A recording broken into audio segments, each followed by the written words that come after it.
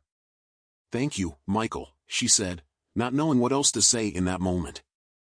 He simply smiled back, and in that silence, something deeper was understood between them. It wasn't a promise, but rather an acknowledgement that, somehow, their paths had crossed for a reason greater than they could yet understand. Michael's words echoed in Sarah's mind as the days passed. Something had changed between them, even though nothing had been definitively stated. The gentle touch of his hand, the way he seemed to understand her pain, and above all, the fact that he didn't push her made her uneasy. She felt torn. She was grateful to have him around, but at the same time, something inside her still hesitated to take the next step. The cafe continued to thrive, which made her happy, but also increasingly overwhelmed. Betty, the neighbor and friend, noticed the fatigue on Sarah's face and showed up one morning to talk. Sarah, dear, are you okay? Betty asked as she poured herself a coffee at the counter, observing her friend who, distracted, was jotting down orders. Sarah sighed, exhausted, but forced a smile. I'm fine. I think things are moving too fast sometimes.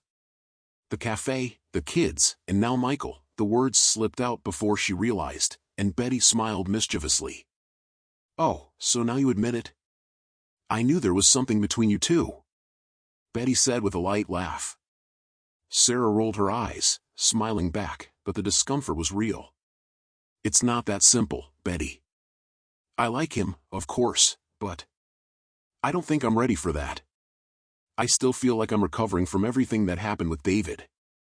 And to be honest, I'm scared of getting hurt again. Betty nodded, understanding Sarah's resistance.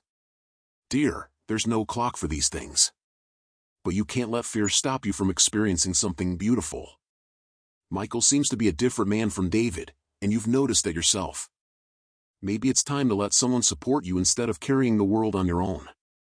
Sarah looked at Betty, trying to absorb the advice, but there was still a barrier inside her.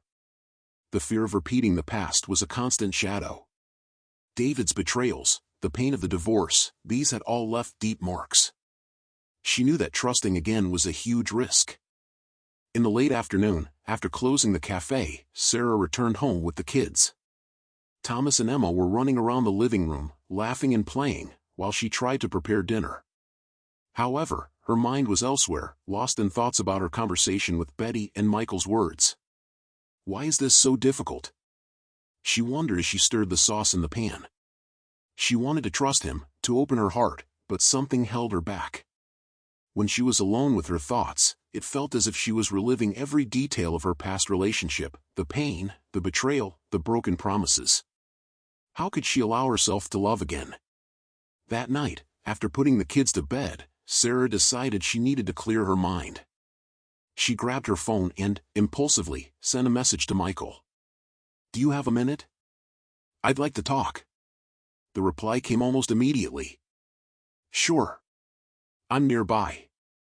Can I come over? Sarah hesitated for a moment but quickly typed. Come. A few minutes later, Michael arrived at the door of the small house. Sarah opened the door, letting him in, and indicated the sofa in the living room. She was still wearing her kitchen apron, a sign that her life didn't stop for a second. He noticed the fatigue in her eyes but said nothing about it. He knew that when she was ready, she would share what was on her mind.